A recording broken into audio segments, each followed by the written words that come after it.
godātie žurnālisti un citi interesanti, kas ir atraduši laiku un interesi, izrādījuši par manu preses konferenci.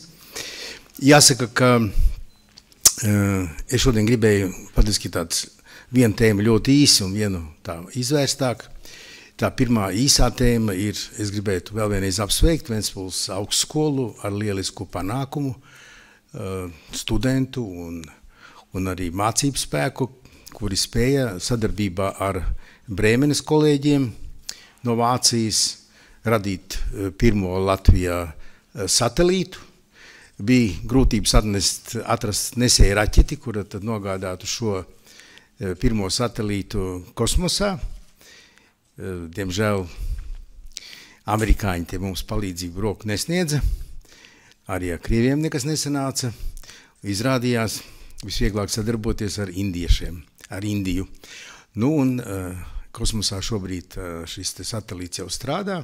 Protams, tas ir mācību faktiski produkts un inženierzinātņu labākai apguvēji, bet Ventspils augstskolā pie šī sasnieguma unikālā neapstāsies. Un man tik tiešām ir liels prieks, jo tad, kad sāka runāt par to, kad vajadzētu strādāt un izgatavot satelītu, tad tas izklausījās tā diezgan neticami, jo tas likās attiecas ļoti lielām valstīm un kaut kādām milzīgām augstskolām, bet nevis Ventspils augstskolu.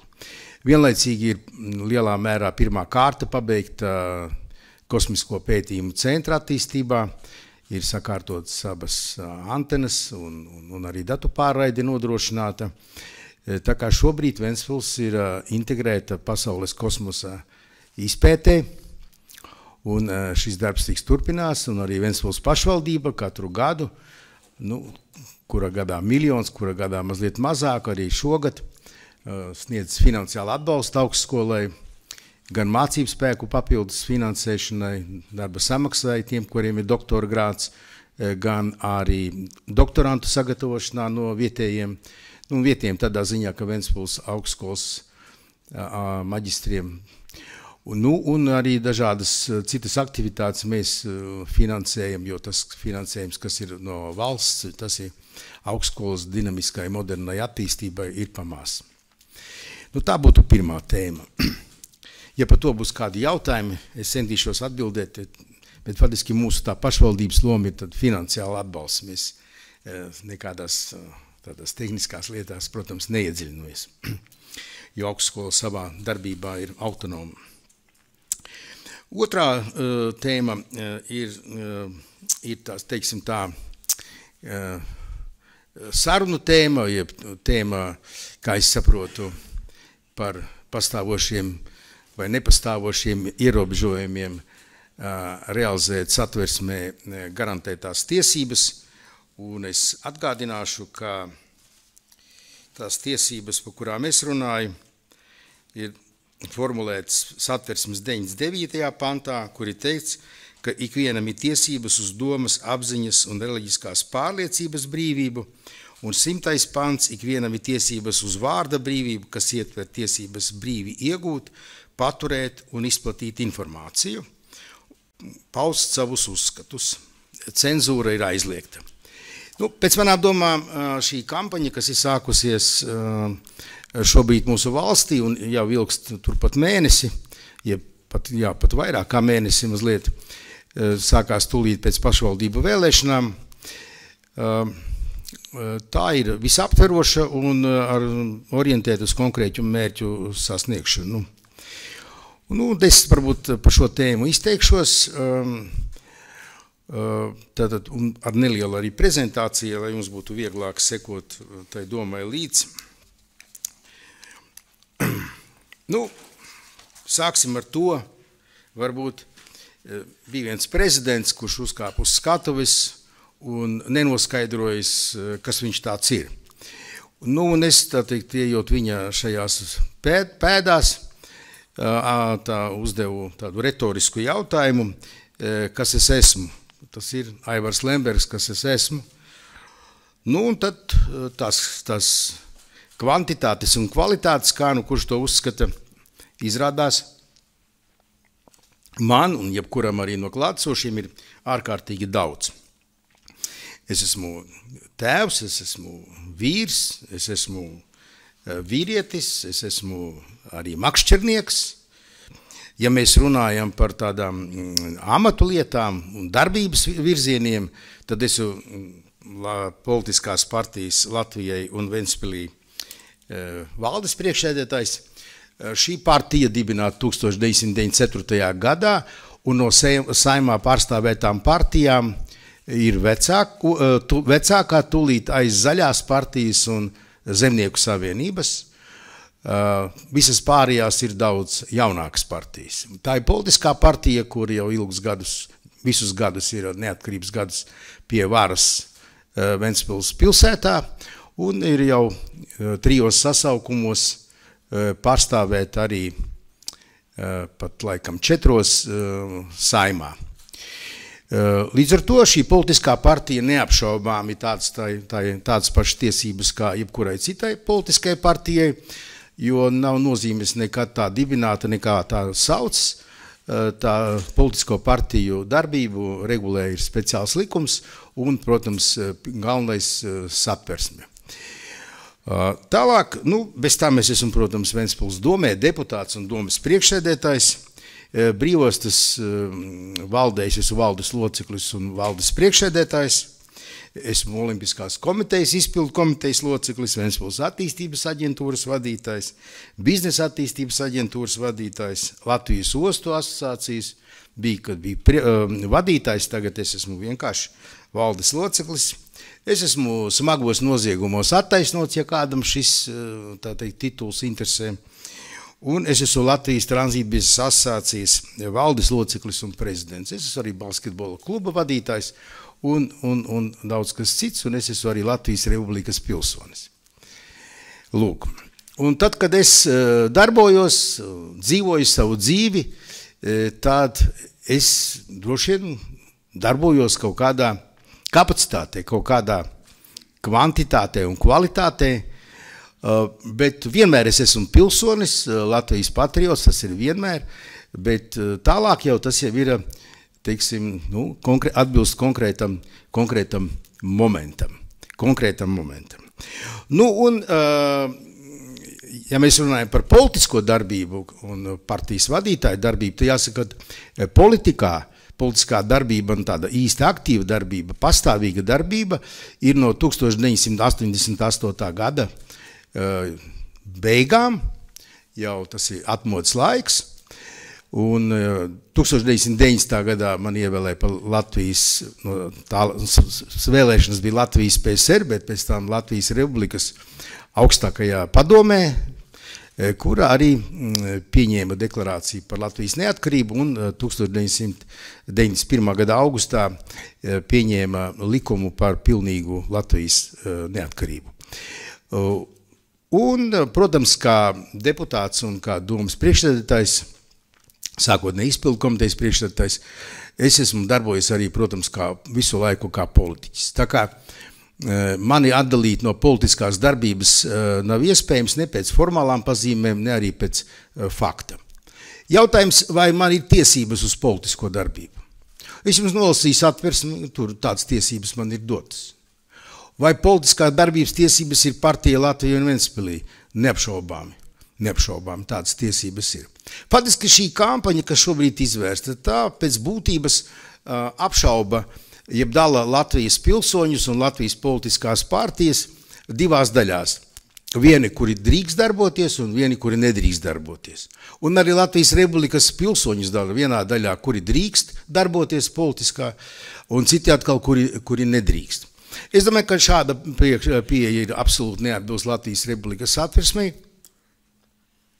kuri ir tie mēdī, kas ar to nodarbojas, tas visiem ir labi redzams un saprotams. Dīvaināk ir, ka ar to nodarbojas arī valsts amatpersonas, faktiski pārkāpjot Latvijas Republikas satversmi. Tālāk. Īsumā par oligarhu lietu. Oligarhas lietas būtība ir, protams, ir Zatlera atriebība, un politisks pasūtījums. Tas ir kopā jāskata, Jāsaka, ka mana atmiņā nav, ka būtu runāts kaut kādā 10. gadā par to, kas varētu būt prezidents. Un es gribu pasvītrot par to, kas varētu būt nākošais Latvijas Republikas prezidents, ir tiesības runāt visiem 7 miljardiem pasaules iedzīvotāju, neapšaubām jebkuram pilsonim, tā skaitā jebkuram nepilsonim, kas atrodas šobrīd šajā zālē, un jebkuram, kas mūsu internetā šobrīd vēro. Un jebkuram no viņiem ir tiesības vērtēt tagadējo prezidentu un bijušo, un arī vērtēt, kurš tad varētu būt tas nākamais. Jebkuram. Un jebkurš var izvirzīt arī savu kantūru, gan jābūt pilsonim un attiecīgam vecumam, ka viņš gribētu būt par Latvijas Republikas prezidentu. Šobrīd tiek apšaubītas šīs tiesības, tās uzurpējot atsevišķiem mēdījiem un atsevišķiem cilvēkiem. Tas viss ir bērnišķīgi un smieklīgi, uzskatot, ka Latvijā cilvēki tā kā pamuļķi un nesaprot savas tiesības, un šāda veida iejaukšanās šo tiesību realizēšanā ir rupjš satversmes pārkāpums. Un šie mēdīji, un pirmkārt es gribētu pieminēt mēdīju tādu vadītāju Ločmeli, viņa ir totalitāras domāšanas tāda ļoti spilgta pārstāve, kur uzskata, ka tā kā viņa domā, tā ir pareizi, un tā kā viņa, ja kāds domā savādāk nekā viņa, tad tas ir jau noziedznieks vai tūtam. Protams, viņa arī ir tiesības uz tādu pozīciju, es tikai konstatēju faktu. Tad jautājums, kāds mērķis bija tai oligarhu lietā, jo faktoloģija tur nav nekāda apakšā. Ļoti vienkārši. Par ko tagad ir tā lielā cepšanās? Cepšanās ļoti vienkārši. Piespiest prokuratūru ielikt lietu tiesā nosūtīt, un pēc tam 15 gadu tiesāt. Un tiesa, kā process bezgalīgs, tas, protams, attiecīgiem cilvēkiem nerada komforta sajūtu, paņem ļoti daudz laika, kā arī resursus, un vienmēr var stāstīt, ka viņi ir apsūdzēti vieglākos, smagākos vai ļoti smagos noziegumos. Tāds bija tas mērķis. Šis mērķis neiznāca. Jā. Jo prokuratūra uz mani jau izgāzās Grimberga lietā, un šis prokurors, kas uzturēja apsūdzību un izmeklēja šo lietu Knāps, bija prokurors Lej uzturēja apsūdzību tiesā un zaudēja visās tiesas instancēs, un, protams, vēl vienreiz iet pret Lembergu ar absolūti šķidru apsūdzību. Šāda veida risku prokurors Leja neuzņēmās, jo saprata, ar ko tas viss var beigties, un ja viņš zaudēja 2 tiesvedības pret vienu un to pašu fizisko personu, tad tas jau norāda uz kriminālu sodāmu darbību, kad ir nepamatot celtas apsūdzības kā sistēma. Pirmoreiz uzskatīt, ka tā bija tāda kļūda, a otrā tā jau ir sistēmiska parādība. Vēl runāju par oligarhu lietu, ja jūs iepazītos ar visiem lēmumiem par kratīšanu izdarīšanu 43 vietās, tad visi lēmumi ir absolūti vienādi. 43 lēmumi, visi vienādi. Lēmumā jābūt norādīts pamatojums. Kāpēc tas notiek un ko meklē? Tad, lūk, izrādījās, ka 43 lēmumi visi vienādi un atšķirās tikai uzvārds un personas kods. Ko tas norāda? Tas norāda, ka faktiski nekā nebija, bet vajadzēja izdarīt kratīšanu, tas izskatās ārkārtīgi efektīvi. Izskatījās arī efektīvi. Ar ko ir beidzies šis efektīvais iznāciens, to šobrīd visi labi redz. Vēl varbūt tai lēmumā par kratīšanu tur bija teicis, ka es Rīgas domē darbojos kā Ventspils deputāts. Citiem vārdiem, ka Ventspils deputātam ir tiesības un status Rīgas domē, tāds pats kā Rīgas domniekam. Tad Rīgā ir nevis 60 deputāti, bet +1 Aivars Lembergs. Tāl te bija lēms tiesnesis, protams, pēc Knāpa priekšlikuma. Tas vien norāda absolūto, es teikšu, kretīnismu, kad tiesnesis vispār neko nelasa, nekāmā neiedziļinās, bet pieņem lēmumu tā, kā viņam pēc būtības Knāpa uzspiež, saprotot, ja viņš to lēmumu nepieņems, tad nākošais upuris būs viņš. Tātad kriminālu procesu pret mani izbeidza nevis 16. gada decembrī, bet 2015. gada septembrī. Jūsu priekšā ir šis lēmums, krimināla procesa izbeigts daļā, tas ir pret mani Aivaru Lembergu. Lēmums ir gana garš, tad varam lēnām pāriet. Tad 1 lapa, 2 lapas, 3 lapas, 4 lapas, 5 lapas, 6 lapas, 7 lapas, 8 lapas. Un šo lēmumu pieņēma prokurors Māris Leja. Nu, es neiedziļināšos šobrīd šajos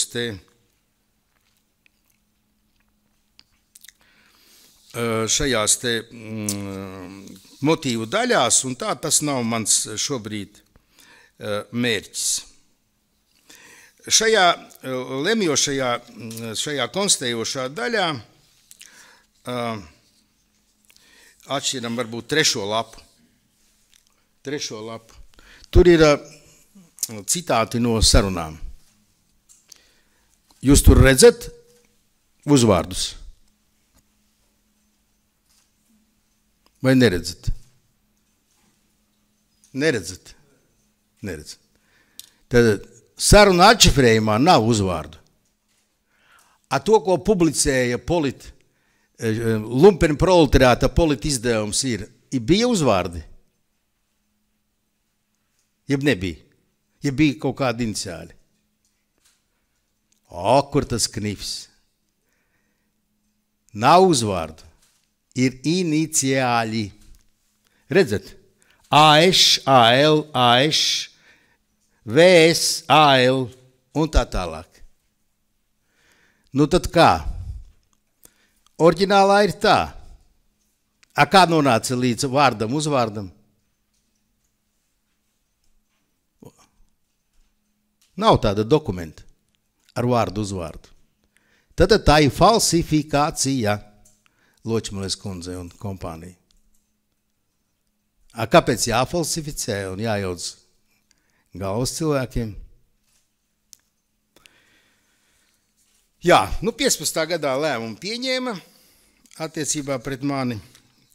Tagad mēs varam paiet tālāk uz priekšu. Un nākošais slaids 12. 16. gada 12. decembrī lietai tika pielikts punkts, jo nebija nekādu pierādījumu, lai celtu apsūdzību. Bija pagājuši vairāk kā 5 gadi, pilnīgi bez jebkādas rezultāta. Nu, un oligarhu politlietas izpildītāji, ģenerāli izpildītāji, bija ne tikai 2, protams, vairāk, bija Juta Strīķa un Juris Jurašs. Un kāds brīnums? Viņi šobrīd ir kas?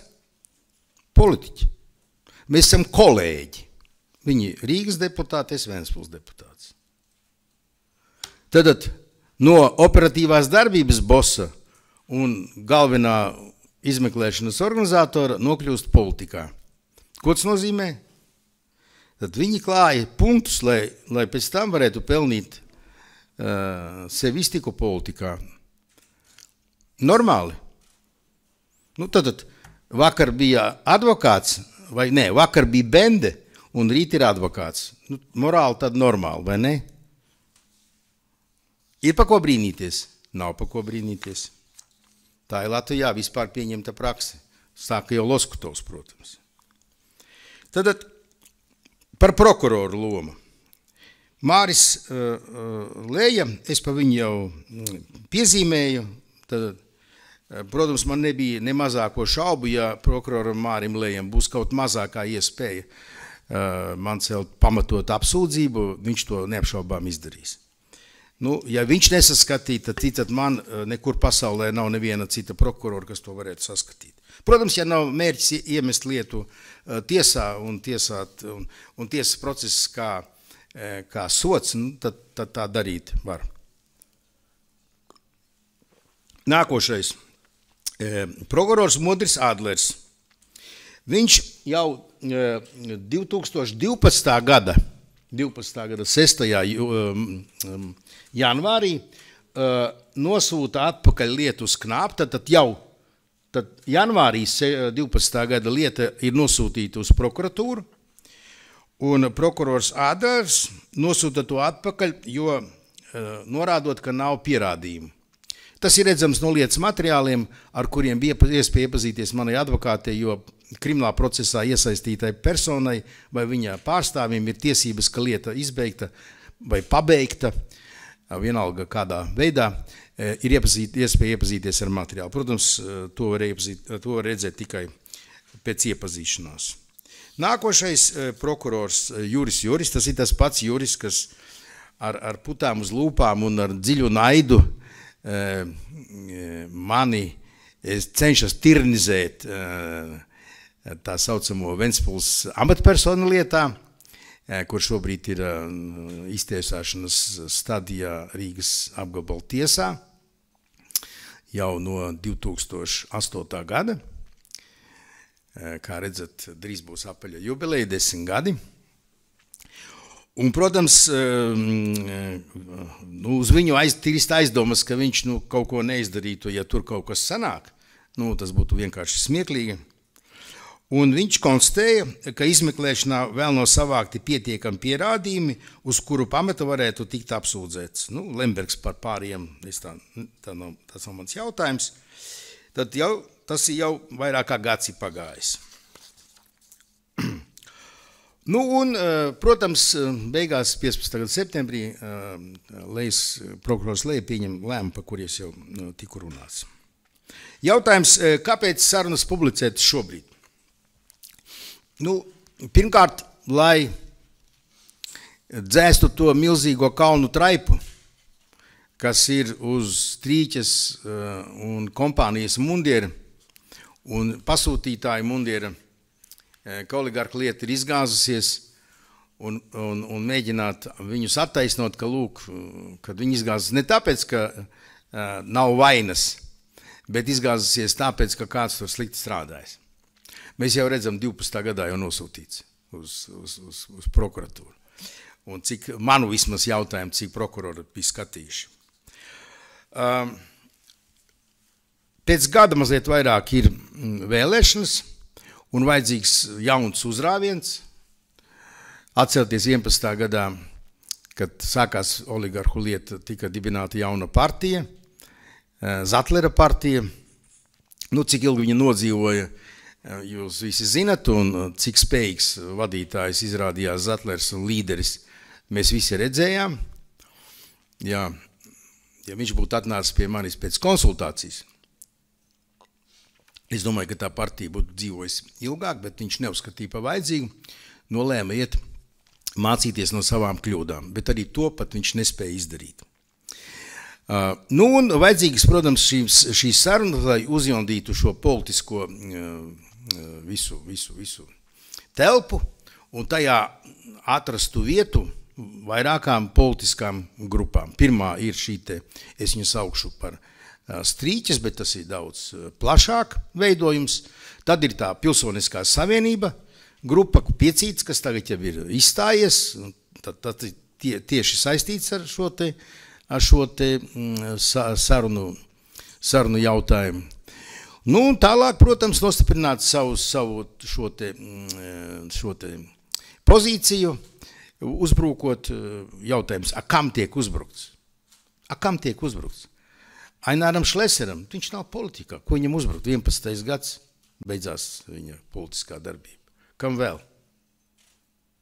Uzbrukums pēc būtības, es negribu tā teikt, būt kaut kā tā kā iedomīgs, bet tas ir fakts, tas ir pret mani.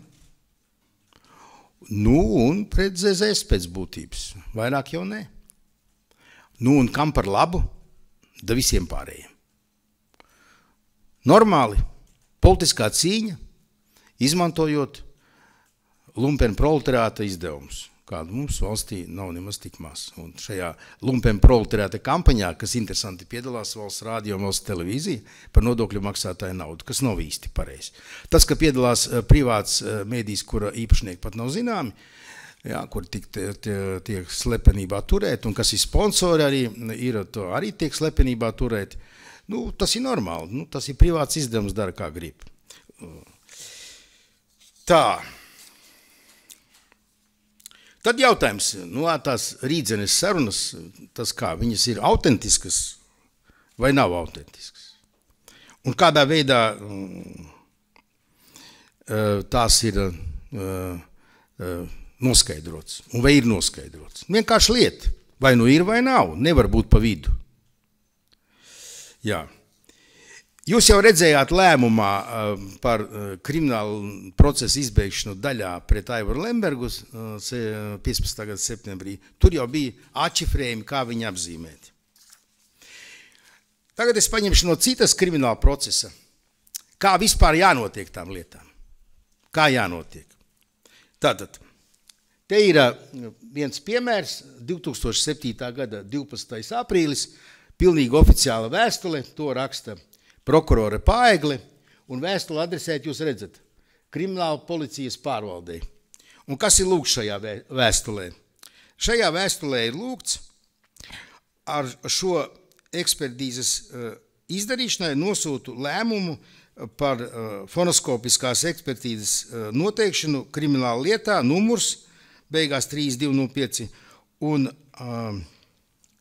aploksni ar izpētāmajiem un salīdzināmajiem materiāliem. Tad ir kaut kāds materiāls noklausīts, un tas tiek nosūtīts Krimināla policijas pārvaldē. Tālāk. 25. aprīlī tātad ir pagājušas 13 dienas. Krimināla policijas pārvalde, priekšnieka pagaidu vietas izpildītāja pēcniece raksta tai pašai prokurorei Paeglei ar garu titulu, ka nosūtu, atbildot uz jūsu 2007. gada 11. aprīļa lēmumu par fonoskopiskās ekspertīzes noteikšanu kriminālā procesā vai krimināla lietā, te ir rakstīts 3205, nosūtam jums 2007. gada 25. aprīļa ekspertu atzinumu, numurs tāds, un pielikumā ekspertu atzinums un pielikums uz 9 lapām lietiskie pierādījumi, 4 kompaktdiski tādi ar uzrakstu numuru un tā sēriju un tā tālāk. Un, vārdsakot, tas, kas tika analizēts. Šādai vēstulē jābūt ir arī šajā gadījumā. Gan vēstulē lūdzu noteikt, gan atbildēji, kas ir noteikts. Tālāk. Kā izskatās šis ekspertīze? Reku jūs viņu redzat.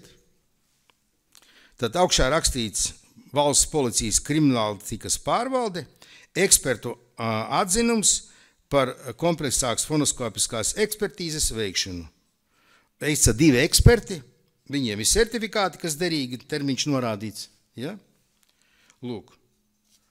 Nu un tālāk viņi nākošā lapa, viņi apraksta tos diskus.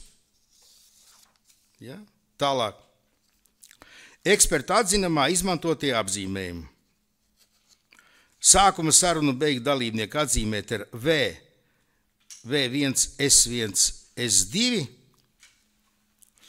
nekogrizētu personu runa ekspertu atzinumā nosacīti apzīmēta ar S7. Tad to, ko viņi saņēma materiālu, tur nekādu uzvārdu nebija.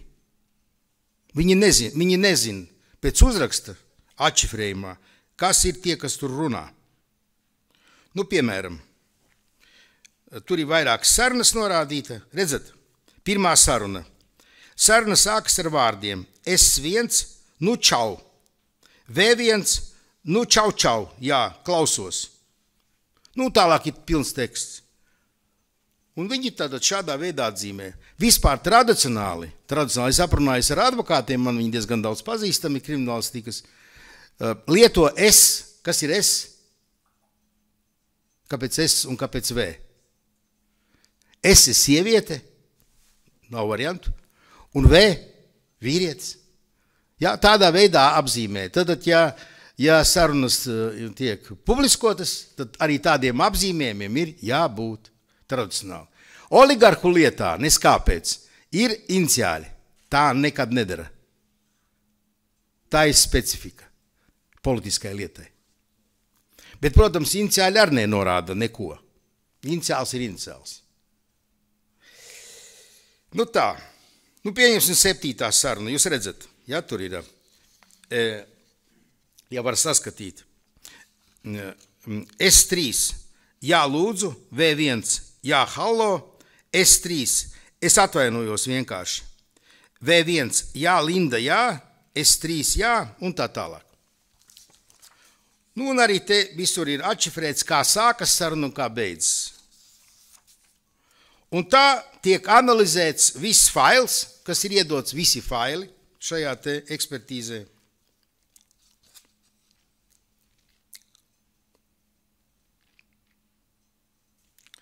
Tātad izpēte tika veikta izmantojot 2003. gada 1. oktobrī Krimināla policijas ekspertīžu pārvaldē apstiprināto metodiku, fonoskopisko ekspertīžu metodika. Ja kādam interesē, var iepazīties ar tādu dokumentu. Tad būs, un ja grib rakstīt, tad noteikti vajag iepazīties, savādāk nevar rakstīt. Un tad, kura tā lapiņa man ir, nākošo, jā, kur ir. Un te ir teikts, atsevišķi papildus parametru sakritība ir šāda. Tātad parametru sakritība kāda ir? Tikai pamatonis 94,8%, pamatoņa hroniskā harmonikas analīze 69%, balss dzidrums 86,7%, tembrs 82,2%. Tātad neviens parametrs nav 100% noteikts, ka tas ir tas, bet sakritība ir tādi procenti. Un beigās ir secinājums. 1. punktā.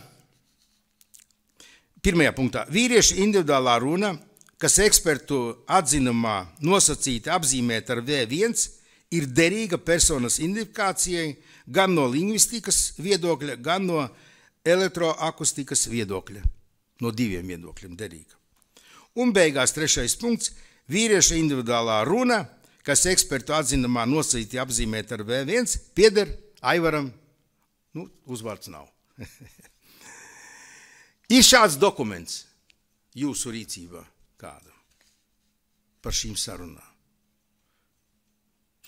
Ir kādam?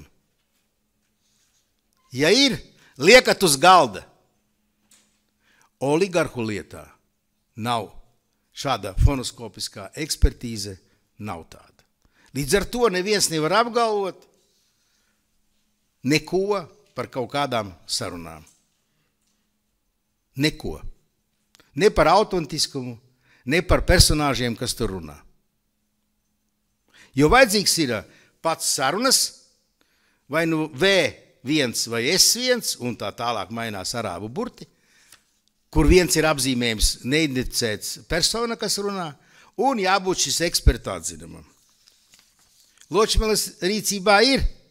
Nav. A ko viņa čalo? A ko viņa jau cilvēkiem gaisu? Kāpēc? Tāpēc, ka Ločmelei nauda nespirta. Normāli? Protams, normāli. Nav ko cilvēkam no kaut kā jāpārtiek. Ostaps Benders tak maksā. Jūs lasījuši par tos krēslus. Ostapu Benderu pazīstat. Ja nepazīstat, brauc uz Ventspili, viņš tur šad tad atbrauc. Arī Rīgā viņš parādās. Šis personāžs ir dzīvs, sveiks un vesels. Tad kādi izskatās telefonu sarunu pilni atšifrējumi, ja viņus publicē? Lūk, jums priekšā. Redzat? Tā viņi tiek izdruka izskatās. Šai konkrētajā lietā 3205.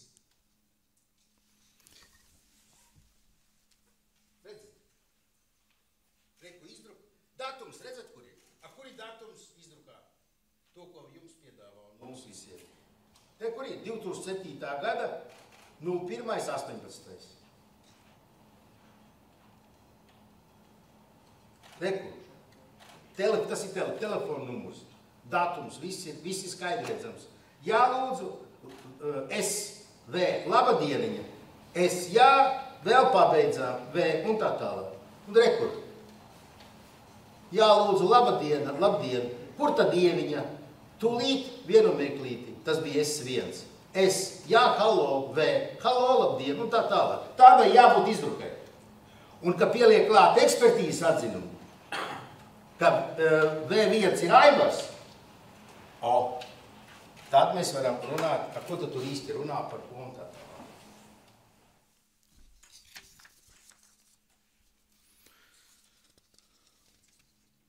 Kāpēc nav tāda izdruka? Nu, kaut vai ar iniciāliem. Es visu failu nezinu, līdz ar to es nevaru jums. Kā jūs domājat? Politiski pasūtītā lietā. Varēja būt tāds variants, ka Knāp Strīķņu Jurušu ieskaitot neizlasa visas sarunas. Tas ir iespējams? Tas nav iespējams. Jūs ko? Jūs ko? Strīķei bija personīgi jāizlasa. Jurušam pirmkārt jāizlasa. Viņš ir operatīvu izslēžu vadītājs, un viņš tak iet reizi, man liekas, pusgadā pagarināt atļauju augstākās tiesas tiesnesim. Tā jau nav. Viņš jau pats neizlēma.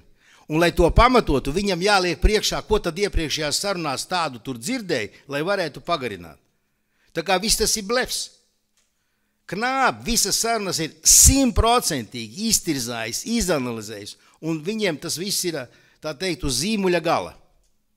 Un ja viņiem bija kur aizķerties, pat ja nebija kur aizķerties, viņiem vajadzēja kaut kur aizķerties, tāpēc, ka vajadzēja šos pagarinājumus. Latvijas Republikas prezidenta reakcija. Viņš norādīja, ka gribu viennozīmīgi uzsvērt, ka šādas sarunas ir nepieņemamas un neatbilstāmas. Jautājums, kādas sarunas, prezidenta kungs? Jums ir fails? Jums ir balss ekspertīzes? Nav viņam. Ko runāt? Nu labi, žurnālisti, nu labi. Sievas tirgu, gaļas paviljonā, zivju paviljonā, Rīgā, labs zivju tirgus, nav šaubu, ja?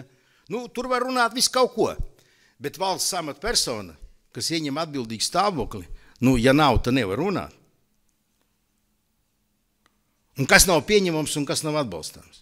Tas, ka runā, tas, kad politiķi iespējams savā starpā tiekas, kas jūs nedrīkstat savā starpā tikties, ar ko runāt un pa ko runāt? Privātā sarunā. Pa ko jūs nedrīkstat runāt, jūs man pasakiet? Nezinu, ar sievu, ar draugu, ar kolēģi, divi operatori satiekas. Kas jūs drīkstat runāt savā starpā tikai kāda jums ir kamera un kāda ir otram? Ko? Jeb jūs varat arī apspriest kādas tai dāmai, tur nezinu, cirtas. Jeb tas jau ir amorāli. Ja jūs ieraudzīsiet vēl kaut ko tai sievietē un divi tā runājot, tas ir labi vai slikti? Ko?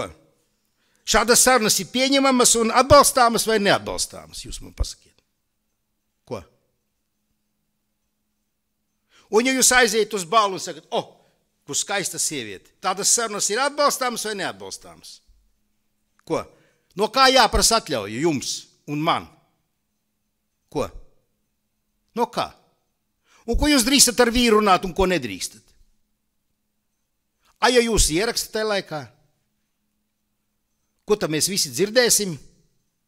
Jūs gribat, lai to visi dzird? Jūsu privātās sarunas.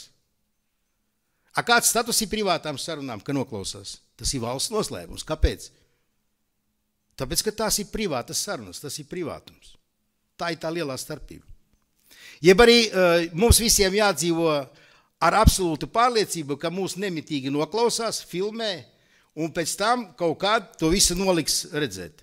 Piemēram, Jaunaugsni noklausījās, atceraties. Jūs visi kolēģi bijāt sašutuši, pareizi. Un tās publiskoja. Tas ir labi vai slikti? Protams, ka slikti. Kāpēc? Tāpēc, ka viņi ir žurnālisti. Ja nav žurnālisti, bet skolotāji, tad normāli, vai ne? Tas, ka viņi runā par narkotiku lietošanu, tas ir labi vai slikti? Kā? Šādas sarunas ir pieņemamas un atbalstāmas vai neatbalstāmas? Kā? Tā ir privāta saruna, mīļie. Tā ir cilvēka privāta saruna. Piedodiet, viņi var teikt, kas jums par daļu, par ko es runāju. Kā uztīt to narkotiku. Slikti tas, ka lieto, bet ka runā, un kas? Nu, vismaz es tā uzskatu. Kas kuram pa daļu? Piedodiet. Nu, visbeidzot, prezidents saka, ka viņš gribētu aicināt tik vienu šajos notikumos iesaistītos, īpaši amatpersonas, izvērtēt savu lomu, skaidrot sabiedrībai savu rīcību un, protams, arī uzņemties atbildību par savu rīcību, ja šādas rīcības ir notikušas. Nu, kāda rīcība ir runājot? Un tas tagad runāju. Kāda ir mana rīcība? Nu, es runāju. Nu, kas es nedrīkstu runāt? Rīcība. Vairāk jau nekāda rīcība nav. Nu, plātu rokas, jā. Tā arī rīcība. Tad man kas jāizvērtē? Gan runāšana, gan rokplātīšana. Bet, ja kāpēc amatpersonām? Varbūt visiem vajag visu laiku izvērtēt savu rīcību. Nu, jūs sēžat krēslā. Kāpēc jūs sēžat tā un nevis šitā? Vai šitā un nevis tā? Jums jāizvērtē sava rīcība. Jūsu darbība. Pareizi? Jā. Redzat, māsu psihoze. Tā ir tāda, normāla parādība. Nav laba, bet normāla. 11. gadā slīcināja, atceraties te Daugavā. Pirms tam man bija arī dedzinājuši. Es gaidu tagad, kas notiks. Kaut kam jābūt. Slīcināts esmu, ne pats, bet mani tur kaut kāda izbāzeņa. Dedzināts, vēl kaut ko. Uzšaujiet kosmosā kopā ar kaut kādu satelītu. Indijas vai amerikāņu. Lēli es pats tā kā, negribētu piedalīties tajā pasākumā. Kāpēc ne? Šovam tā pietiek. Kāpēc valsts augstākām amatpersonām jāiet šajā te šovā piedalīties? Tas ir liels jautājums. Un par ko politiķi drīkst runāt un nedrīkst? Tikko bija Nacionālā drošības padomes sēde. Kāpēc tās sarunas nenopublicēja? Runājiet pa ko? Pa sarunām. Kas tur slepens? Tā nopublicējāt visu Nacionālās drošības padomes sēdi, kurš teica, lai visa sabiedrība zina. Normāli? Jeb nav normāli? Normāli. Kāpēc nepublicē? Un visbeidzot, pa lāmu vārdiem. Vajag vai nevajag? Kas mums iemācīja lamāties publiski?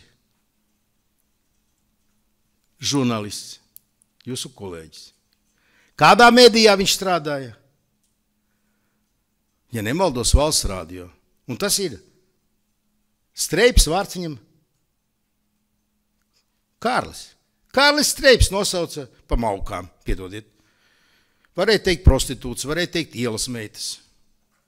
Kā krieviski tas skan? Kā skan tas krieviski? Mīļie, ja viņš lieto publiskā raidījumā valsts finansēta no valsts budžeta lamājas un lieto vārdu maukas, pie tam attiecinot to ne uz šīs profesijas sievietēm. Un viņam tiek uztverts kā, kļūdījās mazliet, jā. Es nebūtu nesaku, ka vajag lamāties, neapšaubām, jo vairāk publiski, tik tiešām nevajag.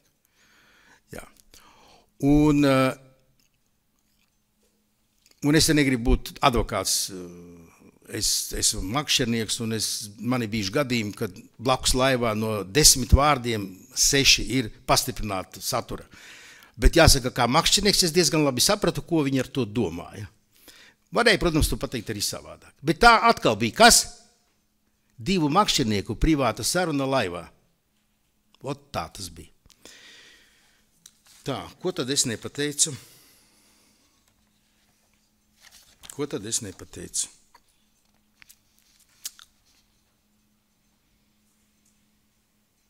Jā, īsumā tas būtu viss. Lūdzu, esmu gatavs atbildēt jautājumu. Jā, redzat, tagad bija atvaļinājuma laiks, es arī te pa Vidzemi biju un Latgalē paskatījos, kādas interesanti jaunumi tur ir.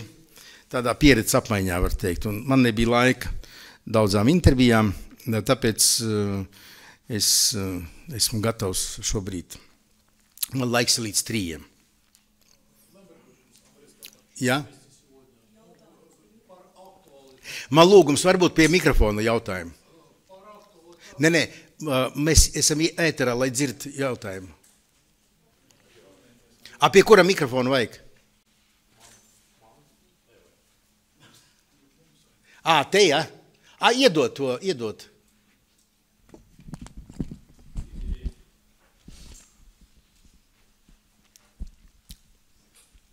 Lemberga kungs, Jā, lūdzu.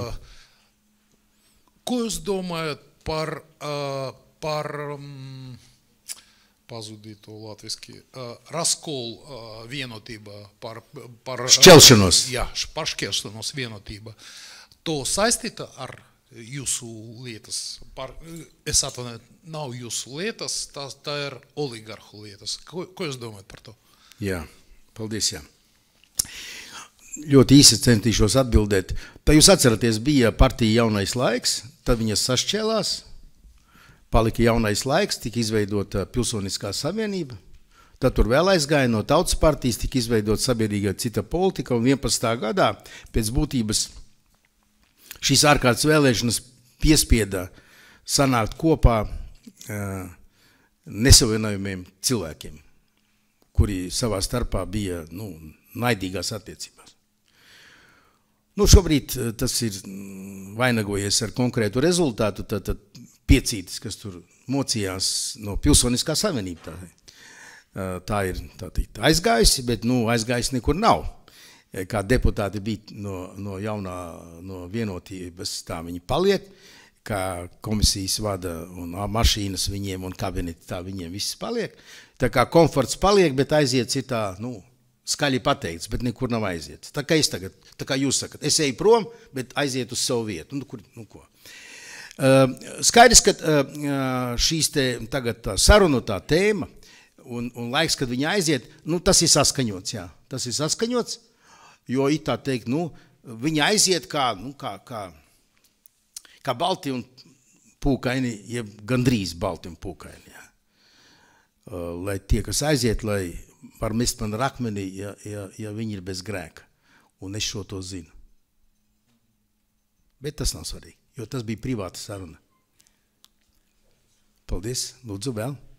Elēna, ziņas, Lemberga kungs, ja tās sarunas ir vai falsifikācija vai daļai falsifikācija, kā iepriekš ir izteikšies vairāki Rīdzenes viesi, kādēļ jūs neceļat tiesā prasību pret laikrakstu, kas publiskoja, jo daudz saka, tas, ka neviens nav cēlis šīs prasības tiesā pret laikrakstu, tas ir galvenais pierādījums, ka tām sarunām var uzticēties. Pierādījums, es jums teicu, kā jāizskatās pierādījumiem, lai tām varētu uzticēties. Kādā jūs tiesā jābūt ir ekspertīzei. Tad, jo, ja kāds jums pasaka kaut kādu vārdu, ja, un tad jūs viņu neiesūdzat tiesā, piedodiet, ne jūs, bet Pēteri, kas stāv tai stūrī, kāds nosauc muļķis. Un ja viņš neiesūdz tiesā, tad viņš ko atzīst, ka viņš ir muļķis? Tak nē. Tas ir pirmkārt. Tā kā, pēc tā, kurš reaģē, tas nenozīmē, ka viņš kaut ko atzīst. Vai kādu Pēteri saka, tu esi zaglis, un viņš viņu tāpēc neiesūdz tiesā, jeb nezinu, neiesit viņam, ja? Tad tāpēc viņš atzīst, ka viņš ir zaglis. Ja? Tas ir pirmkārt. Otkārt, es esmu uzrakstījis daudziem mēdījiem vēstules, lai viņi man piestāda autentiskumu šo sarunu, pierādījumus. Kādus pierādījumus jāpiestāda viņiem, jūs redzējāt? Tad saruna atšifrējums, kas ir klāt pieliks pie ekspertīzes slēdziena, fonoskopiskās. Es ceru tuvāko 2 nedēļu laikā saņemt. Arī no Latvijas valsts televīzijas un arī Latvijas valsts radio. Es neatceros, vai LNT arī ir pieminējis, ka es tur esmu pieminēts. Ja jūs esat arī no jums, es lūkšu atsūtīt man ar ekspertīzes slēdzienu. Man interesē tikai Lembergs, man pārējie neinteresē. Ja nav tāda jums pierādījuma, esat tik laipni, nerunājiet to, ko jūs nevarat pierādīt. Bet jautājums pēc būtības, kādā jūs nevēršaties neceļat prasību tiesā pret laikrakstu ir? Es jau teicu, es viņiem aizsūtīju vēstuli, viņi man atsūta pierādījumu. Varbūt viņiem ir. Es esmu pārliecināts, ka nav. Bet pa priekšu man vēstuli jāuzraksta. Man tak jāaiziet ir normālais civilais ceļš.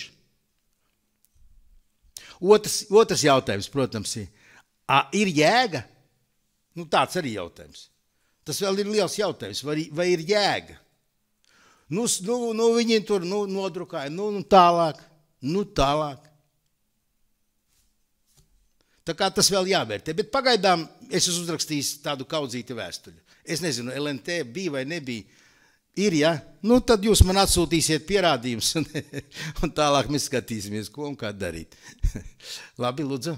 Labdien, Lemberkungs, no portāla Delfi žurnālists. Kā uzvārds? Veidemanis Gunters. Paldies. Ja mēs izlaižam šos paragrāfus par ekspertīzēm un jūs rakstītajām vēstulēm, tad vai jūs noliedzat, ka jūs esat piedalījies Rīdzenes sarunās? Rīdzenē jāsaka, es esmu runājis Rīdzenē, es domāju, jau no 80. gadu sākuma. Tieši par minētajiem fragmentiem. Jā, no 80. gadu sākuma, un tur esmu ticies ar visdažādākiem cilvēkiem. Un man liekas, ka 90. gadā, kad bija neatkarības laika tie procesi, mēs diezgan daudz tikāmies ar politiķiem. Tā kā politiskas sarunas es tur esmu risinājis, es Rīdzenē neapšaubāmi esmu ticies, neapšaubāmi. Ar, piemēram, ja jūs interesē Aināru Šleseru, tas ir noteikti, bet es nedomāju, ka tas ir vairāk kā, 2 reizes, bet es neesmu uzskaitījis. Pie tam, ja jūs prasat pirms 10 gadiem, ar ko es ticies, jūs man paprasīties šodien, es jums pateikšu pirms gada, man jāskatās jau tad kaut kādas piezīmes, ja? Jo ir nozīmīgas sarunas, ir maznozīmīgas sarunas. Bet par šīm sarunām es viņas pat neesmu lasījis. Piš kā man laika terēt? Pat ja es tur būtu runāju, no kāda tam nozīme, ko es runāju, es nezinu ar ko, ar Šleseru, Aināru, pirms 9 gadiem. Kāda tam nozīme? Būtu labi, ka, ja es atcerētos, ko es runāju, ka es sievu bildināju, tam ir nozīme. Ka es runāju ar savu dēlu, ka viņš pirmo vārdu pasaka, tam ir nozīme. Ja? Kas jūs, lūdzu, stāties? Nākat ar mikrofonu. Iedodiet, lūdzu, mikrofonu. Mēs esam internetā, lai cilvēki dzird jūsu jautājumu. Jā, tad es gribēju prasīt jautājums. Sādaties, lūdzu, priekšā. Alīna Lastovska, ziņu aģentūra Leta, kā jau es teicu. Jautājums ir par to, vai tajās sarunās ir minēti konkrēti uzņēmumi, konkrētas valsts amatpersonas, par kurām bija runāts. Un kā jūs teicat, nozīmīgas sarunas jūs atceraties, tad vai šādas sarunas ir notikušas, vai jūs runājat par tiem jautājumiem, kas ir minēti tajās sarunās? Jautājiet konkrēti. Ne, konkrēti jautājiet. Par to, vai runāja, vai ko, vai kā, konkrēti. Kā? Air Baltica, Rīgas tirdzniecības osta, valsts prezidenta ievēlēšana un citi jautājumi. Jā, tad sākam ar ko. Kas jūs interesē par Air Baltica?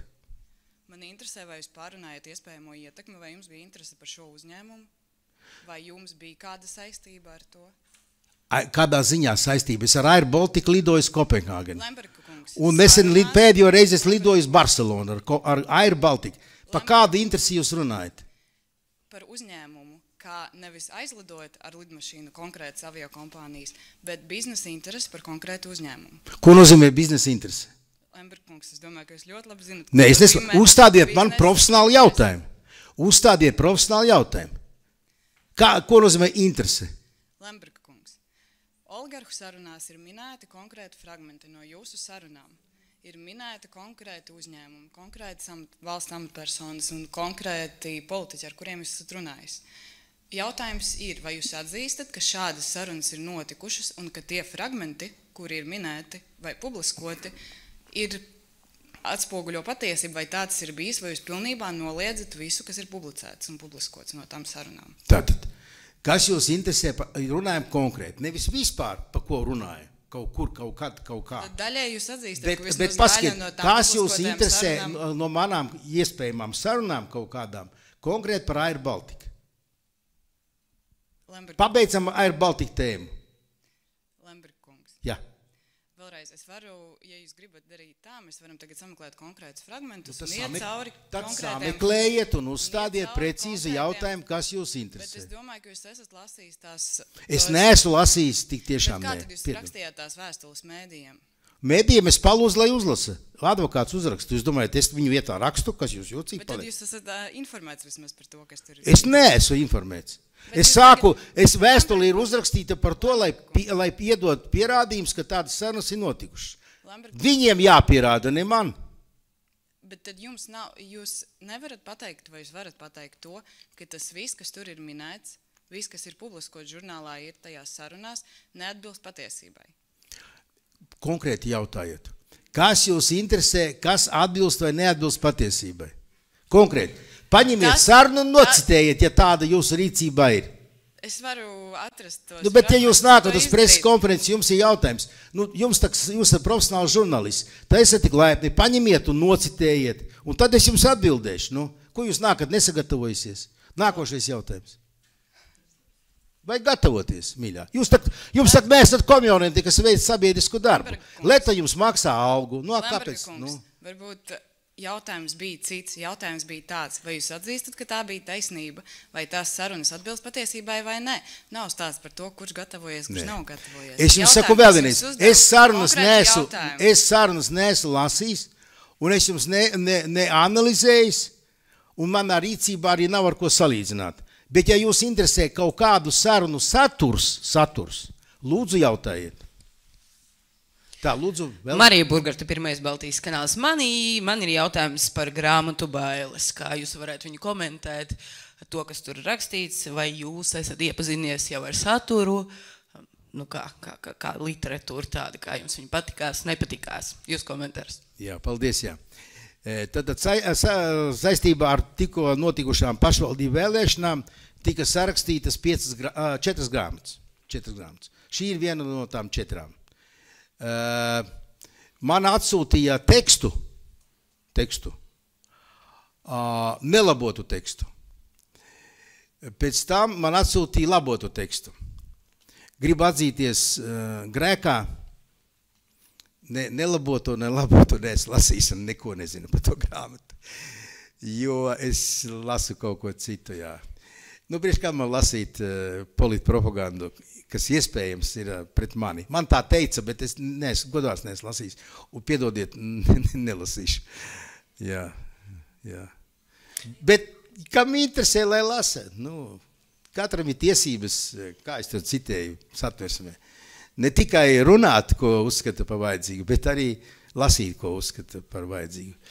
Ja padomju laikā ekskursijā aizbrauc uz ārzemēm un iekšā bija žurnāls koferī Pleubai, tad tā bija pornogrāfiska literatūra un vairāk tas cilvēks nekur neaizbrauc. Tagad diez vai šo literatūru kāds uzskata par pornogrāfisku.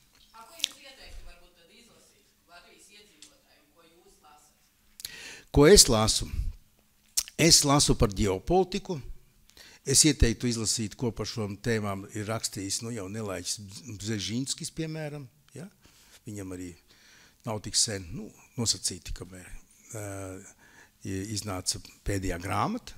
To es lasu tādas grāmatas. Tad es lasu par globālo ekonomiku, lai saprastu šos procesus. Tā ir mana tā galvenā tēma. Atvaļinājumā man bija neizlasīta kaudzīte ar žurnālu makšķerniekiem, un es cītīgi to centos izlasīt, jo es esmu stipri atpalicis modernajās tehnoloģijās un aprīkojumā, lai es kaut ko sāktu saprast. Kaut vai tikai eholotēs, lai kaut ko saprastu, vai man tur vajag stundām, un es vēl pagaidām jūtos ļoti vājš, gribētu kaut ko jaunu nopirkt, bet pagaidām neko nesaprotu. Kaut ko mazliet sāku saprast, jā. Edvards Ratnieks, portāls Ventspilniekiem LV. Man tāds jautājums, Lemberkungs.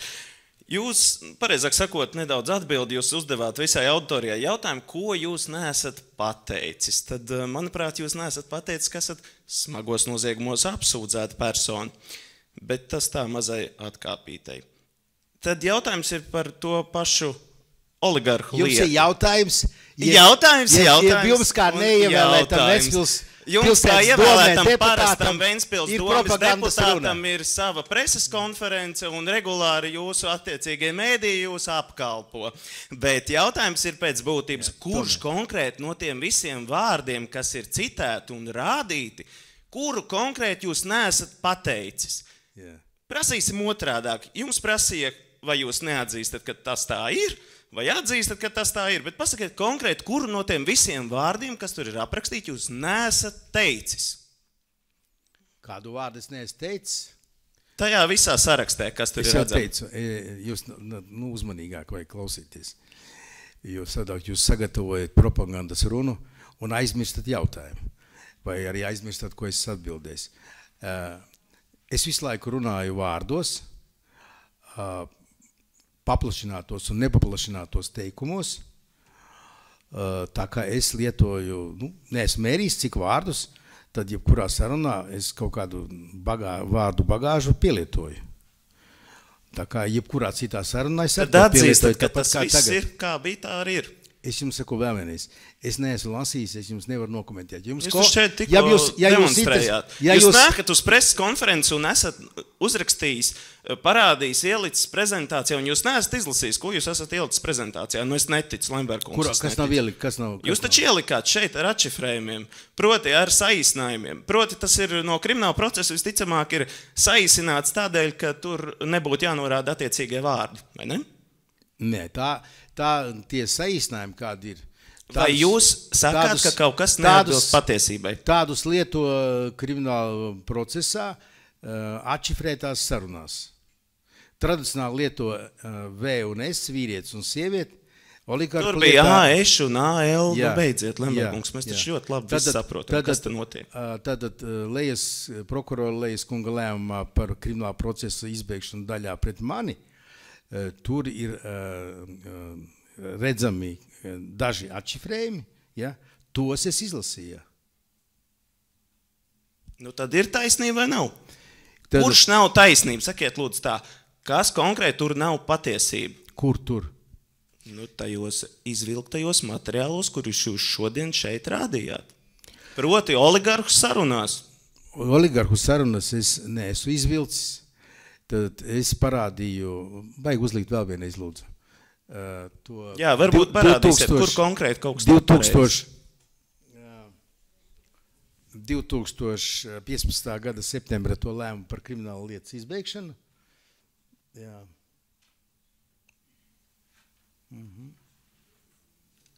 Vēl?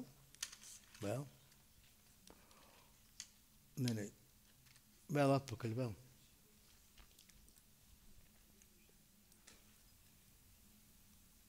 Nē, tas nav. Lejas lēmums, Reku. Jā, tur daži atšifrējumi ir, tos lasīs, jā. Esat. Tātad sakiet, kas tur nav patiesība? Aiz tiem burtiņiem, kas ir AL. Kas neatbilst patiesībai? Es jums to nevaru komentēt, un arī, jo šajā lietā nav fonoskopiskā ekspertīze veikta. Bet jūs taču pats zināt. Jo līdz ar to man nav nekāda pamata apgalvot, kas ir domāts aiz tiem iniciāliem. Prokuroram ir kaut kāds viedoklis, man nav viedokļa. Man ir svarīgs tas rezultāts, kad esat vai neesat to teicis, Lemberkungs? Krimināla lieta ir izbeigta. Tāds man atbildi. Tātad nav lūdzu, vēl kādi jautājumi? Jā, lūdzu. Par parlamentārās izmeklēšanas komisiju, vai jūs plānojat Aleksis Zaldners, Elēntē ziņas, vai plānojat sadarboties ar šo komisiju un, piemēram, ja jūs aicināsiet uz sēdēm, vai plānojat apmeklēt komisijas sēdes? Jā, jautājums, ko izmeklēs šī komisija, ja tādu izveidos, ko arī aicināja prezidents, ka vajag izveidot, un cik es saprotu, tur visi dedzīgi ir atbalstījuši šo iniciatīvu, ko viņi tur izmeklēs? Jāsāk ar to, vai parlamenta rīcībā, pieņemot lēmumu izveidot komisiju, sarunu izmeklēšanas komisiju, viņu rīcībā jābūt ir 2 dokumentiem. Pirmkārt, atšifrētām sarunām, jābūt ir audio ierakstam, varbūt video, es nezinu, kādā veidā tas tika filmēts, ja tas tika filmēts, ja? Vai vismaz audio ierakstam, un jābūt ekspertīzes slēdzienam. Ja tādu dokumentu nav, tad parlaments ir totāli neprofesionāls. Viņi nu labi, nu visi tur neorientējas šiem kriminālu procesā. Bet, nu, ja neorientējas Judins un Loskutovs un vēl tur nav maz tik maz to juristu. Nu, labi, ne visi ir speciālisti krimināla tiesībās. Nu, bet atverat mācību grāmatu, nu, kauns ar tiem, kas ir beiguši universitātes juridisko fakultāti, nu, tik daudz jau jāiec. Tā kā pēc manām domām, kamēr viņu rīcībā nav šāda veida dokumenti, vai 2 dokumentu, nu, var veidot komisiju. Nu, labi, nu, uzaicinās mani, nu, kāpēc, lai es neietu? Nu, ko es viņiem teikšu? Es teikšu, nu, labi, paldies, par ko jūs runājat? Jūs gribat, lai es lasu žurnālu, kādu žurnālu? Jūs gribat, lai es viņu lasu? Uz kāda pamata jūs man prasat, lai es viņu lasu? Paskatiet, kur ierakstīts likumā, ka man ir pienākums lasīt kaut kādu žurnālu vai skatīties kādu televīzijas pārraidi. Viņi man varēs uzrādīt? Nevarēs. Tālāk es viņam teikšu, jūs man iedodiet tātad sarunu atšifrējumu un ekspertīzes slēdzienu. Man neinteresē neviens cits uzvārds, mans uzvārds. Un tā kā būs tāds ekspertīzes slēdziens, tad jautājiet tālāk. Tad jūs varat jautāt, ko jūs gribat no manis dzirdēt. Pagaidām tas ir tirgus sievu, es negribu viņas aizskat, tirgus sievas cienījuma nodarbošanās, es runāju par runāšanu. Tā ir tikai pļāpašana. Tā ir kauns, tur nav ne smakas no profesionālas darbības. Parlaments blamē sevi, ja? Blamē sevi, savu valsti, ka izveidos parlamentāru izmeklēšanas komisiju par kaut kādu publikāciju, kuram nav pirmavota. Varbūt tas ir aizsūtījis viņiem, tad lai viņi aizsūta. Bet te jau jūs redzējāt, pavadvēstuli, kas raksta? Krimināla policijas pārvaldes priekšnieka, vietas izpildītājs. Tad vajadzīgs ir krimināla policijas priekšnieka nosūtīts dokuments. Kur viņš ir? Un klāt ir tās sarunas ar ekspertīzi. Ir tās dokuments. Kurš viņu redzējis? Nav neviens redzējis. Kāpēc nav redzējis? Tāpēc, ka nav tāda dokumenta. Ja nav tāda dokumenta, pa ko mēs runājam? Jā, lūdzu, vēl jautājumu. Rozenbergs, neatkarīgā Rīta avīze. Mums pie tā sadalas katla neizdevās piekļūt, kur dala tās sarunas, bet kāds jūsu viedoklis, vajag vai nevajag publicēt tās visu 911. kriminālu lietu, visus materiālus? Un kāpēc? Lietas materiāls? Jā. Es jums atbildēšu, varbūt kā neprofesionāls jurists. Krimināla lietas materiāliem ir tiesības iepazīties ar likuma noteiktām personām. Līdz ar to, bet iepazīties, tā ir teikts, bet nevis pavairot. Tā kā faktiski, jebkurš, kas to darīs, viņš pārkāps likumu. Un, piemēram, es esmu likuma paklausīgs un nepārkāpšu likumu. Bet es pat neesmu viņu paskatījies uz tiem, man nav tam laika. Es neesmu. Bet man advokāti izgāja cauri. Jā, tur ir par Trumpu. Interesanti. Man liekas, ka rakstīja kaut kur. Jā. Un tā. Labi, vēl uz jautājumu. Kur tad ir žurnāls? Ir mani mediji, ka viņi gribot mani intervēt un tā un ļoti. Un es biju atvaļinājumā Panorāma. Nē, pavisam varējām viņiem vajagot manis interviju. Redzat? Zināt, kādu interviju vajag Panorāmai un ir? Lai es pasaku, teiksim, 20 minūtes, un viņi man izgriezīs ārā un ieliks pusteikumu. Un teiks, Reko Lemberga viedoklis. Tā tas ir. Viņi baidās šī te nopirktā lumpena proletariāta žurnalistika. Viņi baidās no atklātības. Viņiem bail no tiešā ētera.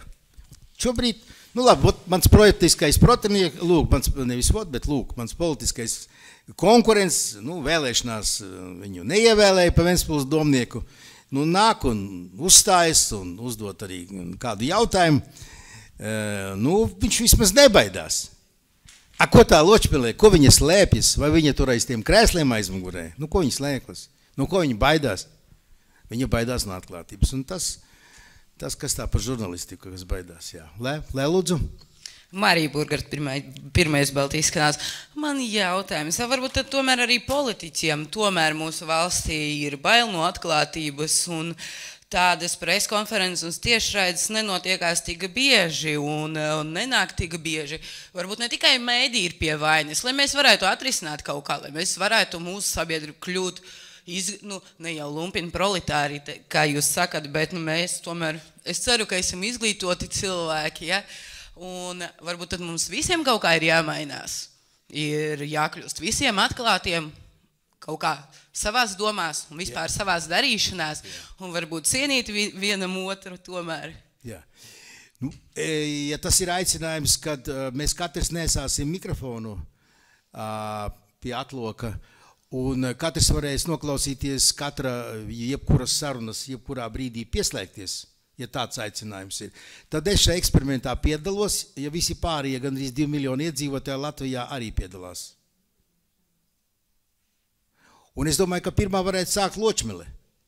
24 stundas diennaktī, kamera te un mikrofons. Nu, ka iet gulēt, var ar kaklu aplikt, lai nenokrīt vai ne. Un tad mēs dzirdētu visas sarunas, un tā būtu izcila atklātība. Es ceru, ka viņi tā izdarīs.